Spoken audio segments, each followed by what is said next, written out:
Growing up in Ibadan, I remember this sophisticated old landlady on our street. We called Miss K. She always had these young girls living with her. Girls everyone called Igan. They were just quiet, almost invisible, you know. Muttering only a few words of broken Yoruba, unable to speak any English at all. And every year, like clockwork, there would be a new face. Miss K would say the previous girl had gone home for the holidays, but they never seemed to come back. To us, they were just a fixture of the neighborhood, the cheap, submissive labor that kept households like Miss K's running so smoothly. At the time, it felt normal, just a domestic arrangement. You'd see them running errands or scrubbing floors, and you'd just assume they were being looked after. After all, Nigeria has had strict laws against human trafficking since 2003, and the government even established a NAPTIP to hunt down anyone exploiting children. On paper, these girls were protected by international conventions and the threat of million naira fines. But then you look at the reality behind the curtain, and the image of the kind landlady or the helpful relative just begins to crumble. In 2017, it was discovered that a staggering 80% of the young women arriving in Italy by sea, many of whom ended up in the terrifying world of sex trafficking, were from Nigeria. Some never even made it to the shore. They drowned in overloaded dinghies or were left to the mercy of the Sahara. What's truly unsettling isn't just the statistics, but who is doing the recruiting. When you dig deeper, you don't find a shadowy syndicate of masked villains. Instead, you find mothers, pastors, boyfriends. You find parade boys recruiting for madams overseas. The very people expected to protect these girls are often the ones selling them into a life of domestic servitude or worse. It leaves you wondering about those girls at Miss K's house. Did they really go home for the holidays? Or were they just the first link in a chain that leads halfway across the world? That intimate image. Yeah. That picture of normalized, overlooked exploitation. Right. That is exactly where we have to begin because it grounds the magnitude of this deep dive. Right. When you mentioned those girls, those Igan, which means something like a young servant or domestic slave, you're highlighting a crisis that, transcends the individual tragic headlines. So our mission here is to understand the systematic failure that allows this trade to flourish. We're going to be analyzing how the lack of strong state infrastructure, governance, and viable economic pathways creates this massive vacuum. A vacuum. Exactly. And this vacuum is immediately, and I should say, lucratively filled by criminal networks. They transform Nigerian citizens, particularly its youth, into nothing more than exploitable human capital. Okay, so let's unpack this. We're moving past the who and the where to the structural why. We really need to ask, what is the cost when a nation systematically fails to protect its own demographic potential? And critically, why are some sources arguing that an industrial job, something concrete and physical, is a more effective anti-trafficking measure than passing a dozen new laws? Yeah. So to start, we have to grasp the sheer scale of the problem. And to do that, we have to first appreciate the context of Nigeria itself. Yeah. I mean, this is the most populous country in Africa, estimated at over 237 million people. Oh. And it's characterized by this deep complexity. We're talking about over 250 distinct ethnic groups, the Hausa Fulani, Yoruba, Igbo, and countless others, all existing within a very complex federal structure. And that diversity, while it's a strength, it also creates these specific localized vulnerabilities that traffickers are just incredibly adept at exploiting. They're masters at it. So when you look at the data on modern slavery within this vast population, the numbers are they're absolutely staggering. I mean, the Global Slavery Index estimated that on any given day in 2021, an estimated 1.6 million people were living in modern slavery in Nigeria. 1.6 million. And to put that into perspective for you, that's a prevalence rate of 7.8 per 1,000 people. So this isn't a new problem. No, this is a persistent and very serious humanitarian issue. It places Nigeria fifth out of 51 countries in Africa in terms of prevalence. It really solidifies Nigeria's role, not just as a major source of victims, but because of its strategic position. Neighboring Niger, Chad, Cameroon, Benin, it functions as a key transit point. And often a destination country too, right? For people from other parts of the region. Exactly. It's a source, a transit, and a destination. It's the full trifecta. I think for a lot of people, the immediate mental image is, someone being shipped overseas, but the source material makes a really crucial distinction here. What percentage of victims are actually trafficked domestically, and what does that hidden crisis even look like? That is such a key point because the domestic crisis is the true hidden majority. The data shows that the vast majority of Nigerian victims, we're talking around 74% between 2015 and 2018, are trafficked within Nigeria's own borders. 74%. It's a massive internal migration of exploitation. Yeah. The victims, predominantly women and children, are recruited from poorer, often rural communities in the South, and then forced into exploitation in major urban centers, in like Lagos or Abuja. And this exploitation is grimly diverse. It's far beyond just simple domestic servitude, though that is certainly common. What other forms of forced labor are we seeing in the documents? Well, the victims are funneled into forced labor in all kinds of dangerous and unregulated sectors. This includes illegal mining operations where children are, as you can imagine, particularly vulnerable to hazardous working conditions. Right. And exploitation in textile manufacturing, often in these sweatshop-like conditions. And of course, sex trafficking in the cities is rampant. Then there is the truly horrific and specific Nigerian phenomenon of baby factories. This is a crime that targets two generations at the same time. How does this particular enterprise operate? It is an incredibly callous and organized criminal enterprise. It involves the exploitation of Nigerian women and girls who are forcibly held and impregnated. They're effectively turned into human incubators. That's horrifying. It is. And once the babies are born, they are immediately trafficked. This happens either domestically, because the social stigma around infertility creates a high demand for illegal adoption within Nigeria. So there's a local market. A huge local market, or they're trafficked internationally.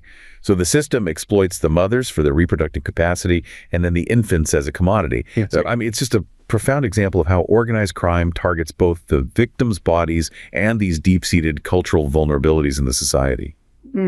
That level of calculated cruelty, it just underscores the sophistication of these networks. Now, looking beyond the domestic crisis, Nigeria clearly has a transnational reach. If we turn to Europe, how significant is the Nigerian presence in the broader European trafficking market? Transnationally, Nigerian victims are dominant.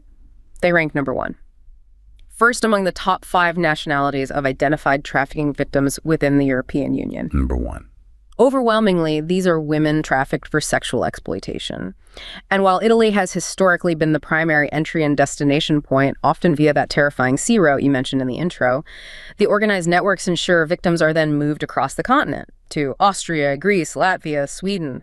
It's about maximizing their market reach. And it's not just limited to Europe, right? The source material highlights victims being routed globally. Correct. We see routes extending all across Africa and into the Middle East. Victims are trafficked to Gulf countries, frequently for sex trafficking or highly exploitative domestic servitude where they have virtually no legal recourse. And additionally, they're channeled into the harsh, unregulated mining regions of West and Central Africa. So Senegal, Mali, Burkina Faso, Cote d'Ivoire. Can we identify specific hotspots within Nigeria that act as the main supply engine for these routes? Do the origins tell us anything about the typical victim profile? The origin hotspots are very, very clear. Data on returned victims between 2017 and early 2024 shows that 86% originated from the southern part of Nigeria. 86%. Primarily from Lagos, Delta State, and especially Edo State. They are the major contributors. Okay, let's talk about Edo State. Benin City, specifically, is mentioned as being internationally recognized as a hub. What made that city such a nexus? Benin City's notoriety is really rooted in historical factors. It includes its strategic location on major travel routes and, critically, the long-established power structure of criminal madams. The madams, right. These are the older, often formerly trafficked women who now run the overseas operations. Exactly. These networks have deep, deep roots in the community. They often leverage kinship and this perceived success to pull in new recruits. It functions like a factory floor for international trafficking. And it's interesting, the data shifts when you look north, particularly to a place like Kano State. It does. While the overall figures are lower, Kano shows a reverse trend with a higher number of male victims. They're often trafficked for forced labor or low-wage work, which reflects the specific economic demands and demographic makeup of that region. So trafficking adapts. It changes its profile based on local demographics and economic demand. Precisely. But the South absolutely remains the primary source of international victims. So we have this massive complex system that's constantly generating human supply. And this brings us back to the central problem.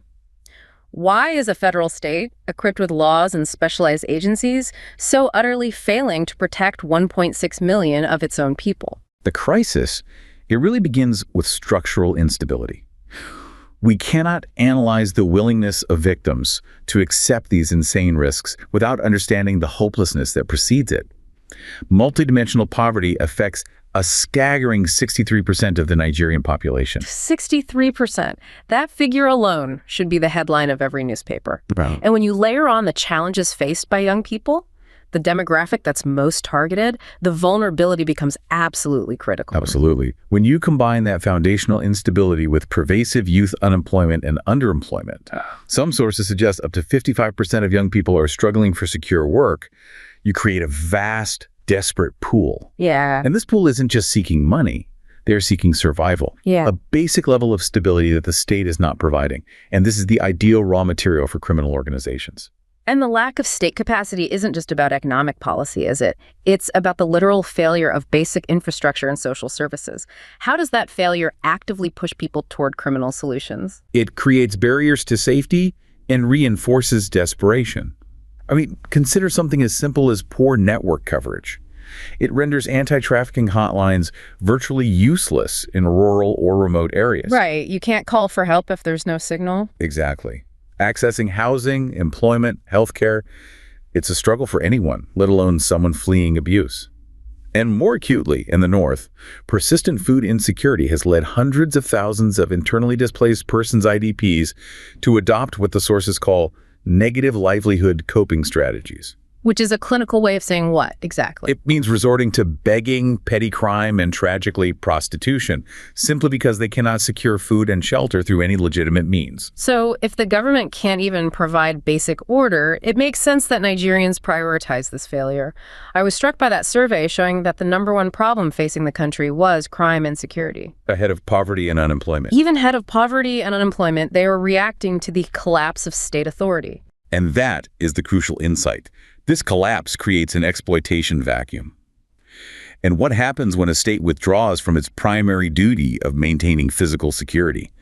Organized criminal groups don't just commit crimes, they step in to fill the role of governance. This is the heart of the failure we are analyzing. Let's discuss how these criminal groups achieve that. We've seen mentions of cult groups, the Black Axe and the Vikings, which have grown far beyond their campus fraternity origins. How do they operate as a kind of shattered state? Well, these groups, originally formed as university confraternities, have evolved into highly sophisticated transnational criminal organizations. Their first move is to secure a monopoly on violence in a specific area, whether it's a city neighborhood, a specific coastline, or a route through the Niger Delta. So they control the territory. They style themselves as providers of security, but this is just a pretext for massive extortion. They extort payments from legitimate businesses, but also from illegal ventures like oil companies and illegal bunkering gangs, labeling these payments as security fees. So they're essentially providing protection rackets in the absence of any genuine police protection. Precisely. And once they establish this monopoly on violence, they effectively become the governing authority for crime. They license criminal enterprises to their members and associates. Wow. They license them. Yes. If you want to run an illegal operation, whether it's drug running, weapons smuggling, or human trafficking logistics, you must have their permission and pay tribute. They enforce a strict code. Anyone attempting unauthorized criminal activities on their turf is severely punished. So they're substituting governmental functions, taxation, licensing, enforcement, security for pure financial gain. And in doing so, they create a deeply entrenched criminal state structure that facilitates the flow of trafficked human capital. This sounds like a system that is just baked in institutional decay, which means the rot goes right up to the top. How does official complicity further enable these networks? Widespread corruption and official complicity fundamentally undermine any law enforcement and guarantee impunity for the networks. The sources detail how corrupt officials, security officers, and even individuals in humanitarian aid roles have been implicated in sexual exploitation and trafficking crimes. Especially in vulnerable settings like IDP camps. Exactly. And crucially, corrupt officials, including Border Patrol agents, actively enable transit across borders. They accept bribes or sometimes demand sexual acts in exchange for allowing victims to pass. When law enforcement itself is compromised, victims cannot seek justice, and traffickers operate with total confidence. So despite all this institutional failure, Nigeria does have anti-trafficking laws and an agency dedicated to the task. Can you clarify what NAPTIP is and why, despite its existence, the problem persists? Sure. NAPTP stands for the National Agency for the Prohibition of Trafficking in Persons. It was established under the 2003 anti-trafficking laws and is Nigeria's primary institution for combating this crime. And while Nigeria is often ranked highly among African nations for its legislative commitment to anti-slavery efforts, NAPT's efforts are severely constrained by reality. They are profoundly underfunded. Which forces them to be reactive, not proactive. Exactly. They're largely waiting for complaints rather than proactively going out and dismantling networks. And what are the practical consequences of this underfunding? The sources mentioned a devastating shelter crisis. Yes, the shelter crisis is critical. The sheer number of victims they identify far, far exceeds the available shelter capacity. This leads to horrific situations. Like what? For example, law enforcement agencies like the Lagos State Neighborhood Agency, after rescuing victims, are often forced to send them right back home immediately. Which risks re-trafficking. Immediately. Or, shockingly, they place them in police cells overnight because there is simply nowhere else to put them. Even though they're victims, not criminals. They're victims. Placing them in a custodial setting designed for offenders drastically traumatizes them and increases their vulnerability. It's a catastrophic failure of the system. And even if a victim is rescued and a case is brought, the judicial process itself seems designed to protect the traffickers. That's the second bottleneck. Court proceedings are notoriously slow. The delays lead to victims losing hope, witnesses becoming intimidated or just vanishing, and ultimately very few successful prosecutions relative to the scale of the crime. So access to justice is hindered. Deeply, because victims and their families are reluctant to cooperate, not just out of fear of the traffickers, but because the widespread and often accurate perception that the police are corruptible and the traffickers can just buy their way out of trouble. The whole criminal ecosystem is self-reinforcing. If the state is failing so structurally, then the mechanism of recruitment needs to be incredibly efficient and insidious to succeed. We heard in the introduction that the criminals aren't strangers, they're often community figures. How does this intimate weaponization of trust actually work? It's all facilitated through personal and communal networks. This is a critical distinction from that image of the masked syndicate. Victims are frequently familiar with their traffickers, their friends, acquaintances, or even family members and relatives. And this familiar figure is the most important link in the chain. They're called the enabler. The enabler is the trusted local face. They operate on commission, serving as the critical initiating link between the vulnerable supply and the overseas demand, or the madams and buyers. So what does the structure of these decentralized networks look like beyond the enabler? The enabler connects the victim to a more sophisticated logistics figure, sometimes called the connection man or border, who handles the physical movement and transit within Nigeria or across the Sahara. Okay. That connection man then coordinates with the overseas buyers and logisticians who arrange the final travel and exploitation abroad. It is a highly fluid, decentralized network. Which makes it incredibly difficult for law enforcement to dismantle. Exactly, because the core unit, the enabler, is virtually invisible within the community. And their deception tactics, they prey directly on the victim's hope for a better life. How do they tailor their pitch to be so effective? They offer fraudulent opportunities disguised as legitimate jobs. High-paying work in salons as nannies or nurses, fake study programs, or even promises of marriage abroad. What's chilling, as the sources note, is the calculated preparation involved. The enablers conduct their own informal due diligence. They run background checks on the financial status of a potential victim's family. Wait, they run a background check, not to ensure that the poster is qualified, but to ensure they know exactly what financial pressure points to exploit. Precisely. They tailor the pitch to address the victim's specific, immediate financial concerns: a sick parent, school fees, debt.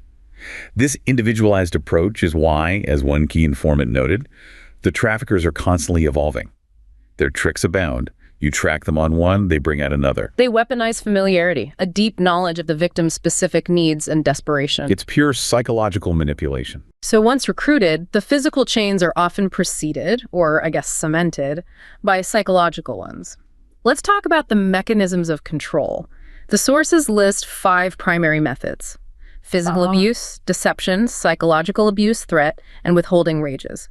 But the psychological component, particularly the use of ritual oaths, seems to be a uniquely potent mechanism here.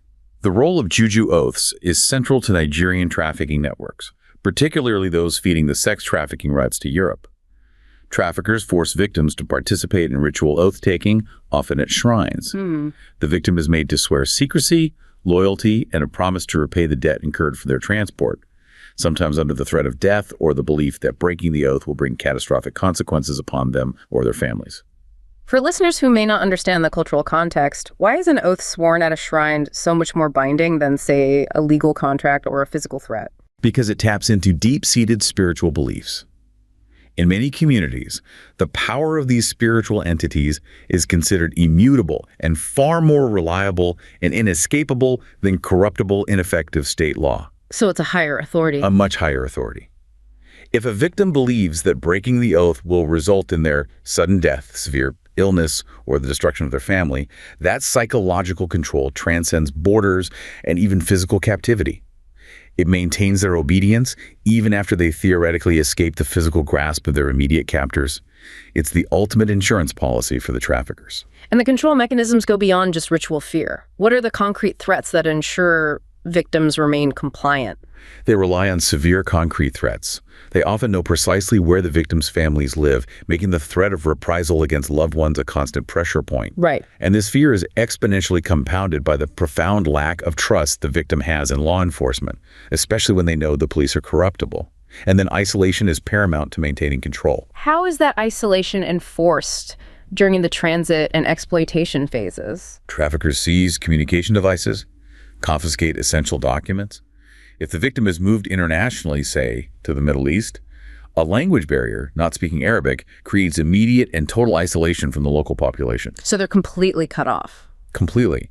And during the transit phase, particularly in hubs like Libya or safe houses in Kano, victims are often locked in connection houses, sometimes with dozens of other migrants, and denied any interaction with outsiders. This total loss of contact, combined with the psychological weight of the oath and the fear for their family, makes escape or seeking help nearly impossible. Let's talk about the economic reality that creates a veil of complicity in the communities of origin. We mentioned remittances. How does money earned through exploitation warp the local social structure? In high trafficking zones, like Edo State, the local economy becomes heavily dependent on remittances money sent back, regardless of its origin. And this creates a powerful moral economic dilemma. It creates a vicious cycle where visible success just outweighs moral judgment. Exactly. When returnees, even those who have been exploited, manage to display financial prosperity, whether through building large, conspicuous homes or purchasing luxury vehicles, it fuels a generalized sense of optimism about success abroad. This financial display effectively overrides any public awareness of the horrific risks involved in irregular migration or trafficking. So the community sees the new house, the new car, and the whisper of trafficking is just drowned out by the roar of economic success. The source material noted that the community's silence has come to mean acceptance. The money acts as a moral shield. The criminals are transformed into success stories, making it incredibly difficult for community members to condemn the practice, as they often benefit directly or indirectly from the influx of illicit money. This community silence becomes a form of passive complicity. Which reinforces the supply chain and ensures that the most vulnerable continue to be targeted. It does. And when we consider that this money is built on the systematic removal of the nation's youth, we transition into the macroeconomic cost of all this. Viewing this as purely a social or criminal justice problem misses the profound strategic damage to the nation itself. We have to introduce the concept of the demographic dividend. For listeners who might not be familiar, what exactly is that, and why is Nigeria, a rapidly growing nation, so reliant on it? The demographic dividend refers to the accelerated economic growth potential that can result from a shift in a country's population structure. Basically, when birth rates decline, the ratio of the working age population, people aged roughly 15 to 64, to the dependent population, so children and the elderly, it increases. So you have more people working and generating wealth and fewer dependents to support. Exactly. And for a nation like Nigeria with a massive young population, protecting and utilizing that working age cohort is the key to unlocking future economic prosperity and stability. So if we apply the lens of human trafficking and youth migration, the Japa wave, to this economic concept, the source material argues that it represents a systematic drain on national human capital.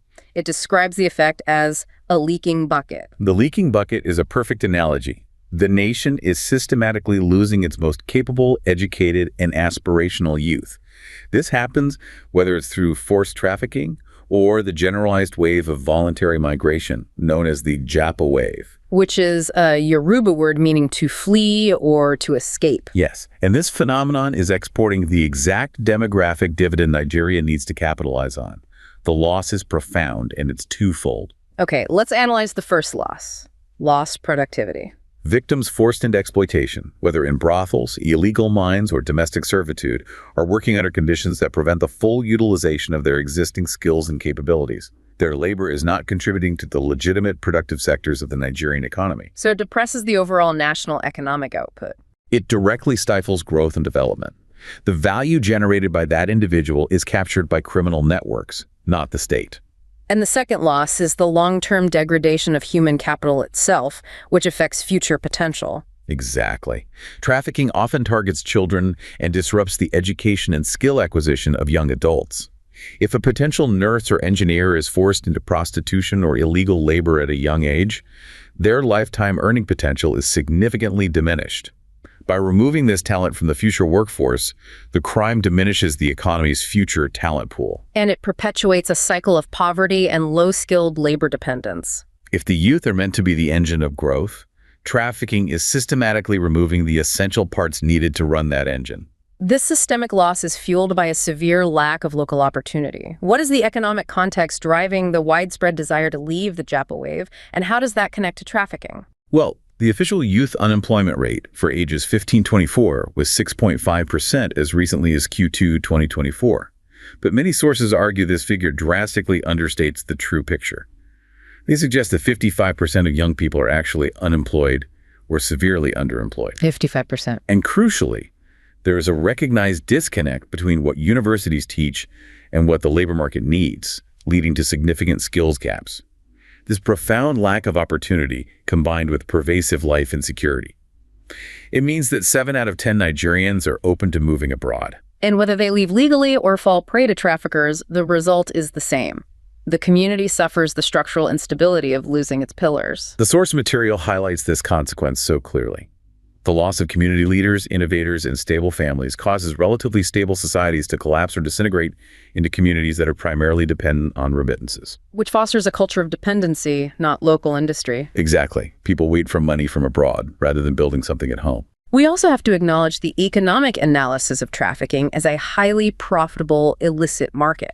It operates on classic market principles, albeit criminal ones. Traffickers skillfully identify a vulnerable supply, they respond directly to global demand for exploitable labor, and critically, they minimize risk and investment costs. By using reusable products, meaning the victims themselves. Exactly. They are continually exploited to generate revenue. And the figures are just astronomical. Globally, human trafficking generates more than $150 billion annually, and that money is integrated into the global GDP, giving these criminal syndicates immense economic power. And the local effect is profound market distortion. When trafficked labor is used, for example, in forced labor agriculture or construction projects, the illicit businesses gain massive unfair advantages over legitimate competitors because their labor costs are virtually zero. So this competitive distortion suppresses legitimate wages across the entire sector. It does. If a farmer relying on fair wages has to compete with one using forced labor, the fair wages will be suppressed, pushing more and more legitimate workers into that vulnerable pool. It's a self-perpetuating mechanism of economic degradation. So if the root problem is structural, a vacuum of governance and economics, then the solution must also be structural. This brings us to the radical proposal in the sources, that creating physical, sustainable manufacturing jobs is a far more effective counter-trafficking policy than procedural legal frameworks or NGO-led awareness campaigns. This is a critical pivot in policy thinking. The critique leveled at the dominant approach is that it focuses too heavily on criminal justice, on raids, rescue, and prosecution, and relies on what are often described as elementary alarmist campaigns. You mean the posters and seminars that just warn trafficking is bad, don't travel illegally? Exactly. And the core argument against that kind of awareness is that the message of risk is profoundly outweighed by the desperation of poverty. Yeah. The source material captures this agonizing calculus perfectly with the quote from a potential victim. "I know the fire burns, but I'm already freezing to death here." That quote must inform the entire policy response. For someone facing starvation, homelessness, or a complete lack of opportunity, the risk of trafficking becomes a secondary consideration to the promise of immediate escape or livelihood. Awareness campaigns, while well-intentioned, fail because they don't address the underlying structural need for survival. Therefore, the most effective solution is creating viable, sustainable economic alternatives. This means industrialization, investing heavily in creating physical textile mills, assembly plants, or processing factories in the regions where victims are recruited. This represents a fundamental shift from a policy of moral warning to a policy of dignity and agency. A steady, dignified paycheck is a moral policy intervention. Right. It transforms the potential target of a recruiter into an employee with an alternative. This kind of structural economic security provides a shield against vulnerability that 1,000 awareness seminars simply cannot provide. Why do the sources specifically emphasize manufacturing and assembly plants? Because these sectors typically employ large numbers of low-skilled or entry-level workers, directly targeting the demographic most susceptible to trafficking young people in areas with limited educational attainment. If you build a textile mill in Edo State, you are immediately offering hundreds or even thousands of people a legitimate means of generating income. It's a preventative firewall. It addresses the root cause joblessness before the recruiter even makes the call. Precisely. And community members themselves validate this priority. Yeah. They identified poverty and joblessness as both the primary root causes of recruiting and the primary root causes of vulnerability. They are demanding direct economic empowerment. And that demand contains a powerful class critique. The sources include that devastating assertion, those government officials, you don't see their children for trafficking, now poor people they traffic. Yeah. Which highlights the perception that the crisis is allowed to continue because the ruling elite is insulated from its consequences. The solution has to be equitable and reach those who truly need it. It has to demonstrate that the government is investing in their future, not just passing laws that remain unenforced. So we need an integrated approach.